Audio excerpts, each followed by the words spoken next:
Caríssimo Monsenhor Gustavo, Padre Aldo, demais sacerdotes, diáconos, irmãos e irmãs, aqui presentes, os que nos veem e ouvem pela Web TV Redentor. Para nós que participamos desse momento bonito da sucessão de párocos, nós sentimos como é bonita a Igreja de Jesus, que tem toda essa tradição apostólica, essa comunhão que nos une.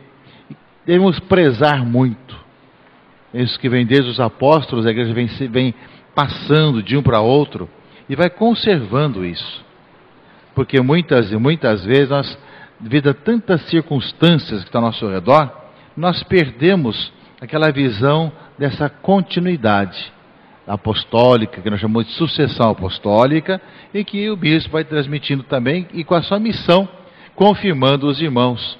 E o padre, que assume uma missão na igreja, agora como pároco, ele vem não para fazer a vontade dele, não para fazer uma igreja dele, não para inventar mais uma igreja, mas vem para dar continuidade à igreja de Jesus, para dar continuidade àquilo que no passado fizeram nossos pais, claro, adaptando as questões para hoje, atualizando o que é necessário, mas servindo ao povo de Deus. Isso é algo que é bem próprio nosso de católicos, né? Dessa comunhão que vai se tendo transmitida, e a mesma fé que nós vamos professando nessa mesma vida batismal. Que nós possamos, meus irmãos, por isso mesmo, caminhar cada vez mais para viver essa nossa vida de fé, como nos pede o tempo da quaresma que agora vivemos, que é um tempo de olhar nossa própria vida e ver como nós vamos dar passos de conversão, tanto pessoal, como também na família, como na comunidade, e de acordo também com a questão social, que o tema da campanha da Fraternidade coloca para nós, que é sobre a fraternidade, a vida no planeta, com tudo aquilo que nós vemos de consequências, e a necessidade de tomarmos consciência que também nós precisamos mudar muito, e temos uma responsabilidade planetária através da nossa responsabilidade no dia a dia da nossa vida, com relação a essa vida no planeta. E a quaresma é esse tempo em que nós vamos renovando o nosso itinerário de fé batismal, para chegar na vigília pascal, sábado santo, renovarmos as promessas batismais, não apenas formalmente respondendo o folheto, mas com o coração renovado, através da penitência, da oração, da Lexio Divina, de uma boa confissão, para que aquilo que vamos celebrar seja sendo vivido, pelo menos um passo a mais, por nós, para que de Páscoa em Páscoa nós um dia cheguemos à Páscoa definitiva, mas cada ano deve ser uma oportunidade de dar um passo. E a palavra de Deus dos domingos vai nos acompanhando nesse itinerário batismal. Cada domingo a palavra vai aprofundando, né, as consequências e a vida batismal. Hoje nós vemos o sinal da água, bem claro, a questão, primeira leitura, fala bem da água. O povo reclamava que não tinha água no deserto, Moisés foi lá, esse lugar que chamou de Massa e Meriba, né, e fez brotar água no deserto. Mas Deus tem uma água ainda muito mais ampla, que não é só água do deserto, mas a água viva, para dar para todos nós, que é o próprio Jesus Cristo, como ele se revela aqui no episódio com a samaritana, essa água viva que jorra para a vida eterna. Ou seja, essa vida nova que a pessoa traz consigo, que faz jorrar para a vida eterna, faz a pessoa viver essa vida batismal, essa vida cristã. E é essa proposta da igreja nesse tempo, que como a segunda leitura lembra bem claro, que é o próprio Jesus Cristo, como centro da nossa vida, da nossa caminhada. E na palavra de hoje, tem um itinerário nosso, que o Senhor vai nos concedendo, e nós que estamos na nossa arquidiocese, trabalhando com todo afinco para implantar a iniciação cristã, para que através de passos cada vez mais toda a igreja, tanto as crianças como os adultos, possam dar passos dentro de uma iniciação cristã que aprofunde a sua fé. Nós vemos que a palavra de Deus nos mostra alguns passos nesse sentido, que é justamente partindo da realidade da vida, a conversa de Jesus com a samaritana, a questão da água, tudo mais, a questão da sede, depois da própria vida dela, a situação que ela vive no momento, e a iluminação da sua própria vida, a tal ponto, na discussão entre onde é que se pode adorar a Deus, onde é que é o lugar, se é aqui no Monte Garizim, se é lá em Jerusalém, etc., foi sendo colocado. Então, discussão tanto do lugar de adorar a Deus, como questão das tradições dos dois povos, e mesmo a situação de inimizade entre os judeus e samaritanos, que existia, e não só aqui, mas em outros textos bíblicos também aparece. Então, a partir dessa situação de inimizade, a partir do lugar onde se adora ao Senhor, a partir da sede, a partir da água viva, a partir da própria vida dela, com suas várias situações matrimoniais, ela tem a sua vida iluminada e sai contando para todos que alguém iluminou a sua vida. Então, a vida batismal, dentro da etapa da nossa caminhada batismal, meus irmãos e irmãs, supõe justamente que a nossa vida seja iluminada também. Que nós possamos começar a compreender os acontecimentos da nossa própria história. E a nossa história que é envolvida com toda a sociedade, que não é algo desligado do mundo, mas dentro da própria vida, da família, etc. Porque muitas vezes nós estamos na igreja, caminhamos na igreja, mas a nossa vida não é iluminada. Nós não entendemos a nossa vida, o que acontece conosco e como que Deus está presente nessa vida. E ela, assim que descobre alguém que ilumina a sua própria vida, ela sai contando para todo mundo justamente isso, né? Será que ele não é o Messias? Contou a minha própria vida, etc. Me iluminou a minha própria vida. Então, a vida batismal, a nossa vida que nós queremos renovar, meus irmãos e irmãs, recorda para nós esse espaço que nós somos chamados a dar, dessa realidade nossa, da nossa vida existencial, e, ao mesmo tempo, depois ver que muita gente passa a vir para ouvir Jesus. Então, o testemunho daqueles que seguem a Cristo leva também a que outros venham para ouvir a Jesus Cristo. E acabamos de ouvir justamente que ele fez as pessoas para estar com Jesus, ficou lá 2 dias, ficou lá ensinando e proclamando a boa notícia a todos. Então, ser discípulo, seguir a Cristo, leva também a sermos missionários, para que as pessoas também venham para ouvir a Cristo e segui-lo. Então, o verdadeiro cristão, ele é entusiasmado com o Evangelho. E ao proclamar o Evangelho, ao testemunhar, entusiasma também os outros.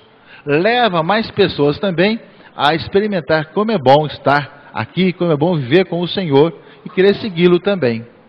E tem mais uma coisa, além disso, além desse poder estar com o Senhor, né, as pessoas que estiveram com o Senhor disseram para a samaritana: agora não é mais por teu exemplo, não é mais porque você falou que nós cremos nele. Nós mesmos vimos e ouvimos que ele é o Filho de Deus. Aí está o amadurecimento do cristão dentro da iniciação cristã, meus irmãos e irmãs.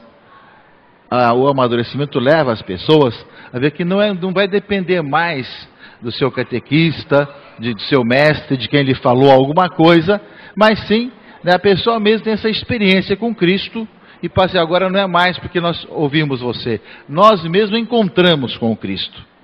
Essa maturidade que nem sempre acontece também. As pessoas dependem de um, dependem de outro, de situações, alguém que dá bom exemplo, alguém que dá mau exemplo, que não volta mais na igreja, ou vem ou não vem, tudo mais, porque ainda não tem aquela maturidade, tem encontrado realmente com Jesus Cristo, nosso Senhor, que faz com que a pessoa passe a viver na maturidade cristã. Então, dentro desse tempo da Quaresma, nesse itinerário batismal que vivemos, meus irmãos e irmãs, é para que nós, que um dia fomos batizados, renovemos esse itinerário durante o tempo da Quaresma, vendo os nossos pecados, olhando nossas infidelidades, sendo iluminados estas realidades que existem de egoísmo, de erros, de maldades, de malícias dentro de cada um de nós, e possamos também proclamar a todos como o Senhor tem iluminado a nossa vida. E ao sermos aqueles que seguem a Cristo e também o anunciam, nós também vamos saber que nós não somos donos daqueles a quem nós anunciamos o Evangelho. Eles mesmos irão encontrar-se com Jesus Cristo e dar passos depois nessa maturidade cristã. Ora, o Padre Aldo está assumindo agora a paróquia, que tem uma história no passado, tem toda uma história de vida, tem os párocos que antecederam a ele vem para dar continuidade e a sua colaboração de alguém que tem aí também seu trabalho a ser feito e a sua visão também de como levar adiante a paróquia junto com todo o povo de Deus. E a principal missão da paróquia é ajudar as pessoas a serem discípulos missionários, a serem viverem o seu batismo. Aquilo que nós, em 40 dias, vivemos de maneira compacta, que é o tempo da quaresma, a paróquia deve viver sempre isso, através da proclamação da palavra de Deus, do ensino da palavra de Deus, através da santificação do povo de Deus com os sacramentos, através de organizar o povo de Deus, né, através de poder viver também essa missão de quem organiza e guia o povo de Deus, de levá-lo a esse encontro com Jesus Cristo, a ter uma vida iluminada e a serem todos missionários. Quando se fala de missão permanente, como nós ouvimos tanto nesses últimos tempos, significa que nada mais é do que uma pessoa que vive o segmento de Jesus Cristo e em tudo aquilo que faz se transforma também em missão. Anuncia, evangeliza, proclama aos outros também essa notícia através do seu jeito de viver e a sua maneira de caminhar. Por isso uma paróquia, né, é chamada desses passos nos dias de hoje, com tudo aquilo que ela é na realidade. Existem paróquias, os desafios são mais sociais, outras são mais de acomodações, outras são situações de pessoas que não mais participam, ou situações difíceis que existem ao redor. Enfim, cada paróquia tem a sua realidade. O importante é que vivam unidos, escutando a palavra, celebrando os sacramentos, caminhando em comunidade, encontrando com o Cristo que ilumina a nossa própria vida, que é o centro da nossa vida, e testemunhando-o aos irmãos e irmãs. E alegrando-se quando aqueles irmãos e irmãs que às vezes vieram para a igreja ou mudaram de vida através de uma pregação, através de um exemplo nosso, que não mais dependam da gente para isso, mas eles sejam maduros para continuarem seguindo a Cristo, porque o encontraram também. Não depende mais da gente. Porque muitas vezes, aqueles que evangelizam, aqueles que trabalham na igreja, querem manter as pessoas sob sua própria dependência, né? Então, depender da gente para poder fazer tudo. Quando, na realidade, nós somos chamados, assim, a ver, através de sinais, através de exemplos, sim, mas, ao mesmo tempo, a dar um passo para que o encontro com Cristo marque a nossa vida e nós possamos ver, nós mesmos vimos e ouvimos e sabemos que Ele é o Filho de Deus, e professar a nossa fé em Cristo Jesus, o Filho de Deus, que deve ser aquilo que nós anunciamos aos irmãos. Nós cremos que Deus ama o mundo, amou tanto o mundo, que enviou o seu Filho, e nós cremos que Ele é o Filho de Deus, e nós o anunciamos como vida do mundo, como essa água viva, como aquele que transforma os corações, como renova as vidas. E isso deve ser através da vida, da palavra e do nosso testemunho. Que a paróquia, que agora começa uma nova caminhada com o seu novo pároco, sabendo levar adiante o que já vinha fazendo, mas sabe encontrar os caminhos novos também, para nesse tempo e nessa hora em que tantas coisas são desafiadoras, tantos desafios existem ao nosso redor, tanto com relação à igreja, como também à sociedade, como com relação também à própria campanha da fraternidade, com os seus problemas que colocam para nós, toda a responsabilidade do ser humano com relação ao cosmos, com relação à ecologia, onde vive, e que aqui, nesse planeta, é o único que nós podemos viver, conhecido até agora. Temos que cuidar bem, porque não temos para onde mudar. Ou é aqui, e é sempre aqui, e por isso mesmo nossa responsabilidade como cristãos, como cidadãos, como pessoas. São consequências, meus irmãos e irmãs, de uma vida cristã, de seguimento de Jesus Cristo, diante dos desafios, os mais variados, que estão ao nosso redor. Que a paróquia possa, agora com o novo pároco, levar adiante a missão que já vinha desempenhando, saber responder aos desafios de ontem e de hoje, e ao mesmo tempo buscar corresponder ao chamado do Senhor para todos viverem como discípulos missionários, animados, seguidores de Cristo e anunciando aos irmãos e irmãs. Que assim seja.